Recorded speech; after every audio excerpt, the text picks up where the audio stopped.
لەژێر دروشمی وەرزش دەکەین ومێد دەبەخشین. پێنجەمین ڕاکردنی ومێد لە شاری هەولێر بە سەرپەرشتی ڕێکخراوی ئەربیل ماراسۆن و با سپۆنسەری کۆمپانیای ئاسیا سێڵ و با بەشداری نزیکەی 1000 ئارەزومەند لە گشت چین و توێژە جیاجەکانی کۆمەلگا بەڕێوە چوو.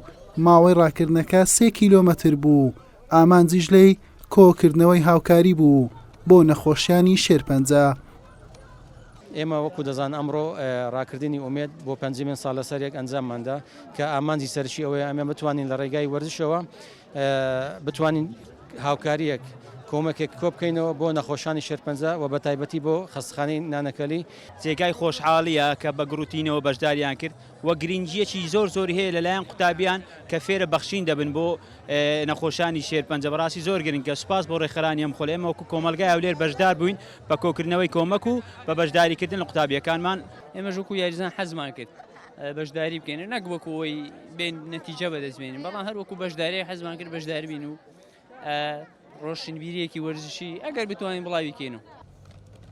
دوای کۆتایی هاتنی ڕاکردنەکە لە مەراسیمێکدا بڕی 15 ملیۆن دیناری عراقی بەخشرایە نەخۆشخانەی نانەکەلی وەک داهاتی ڕاکردنەکە.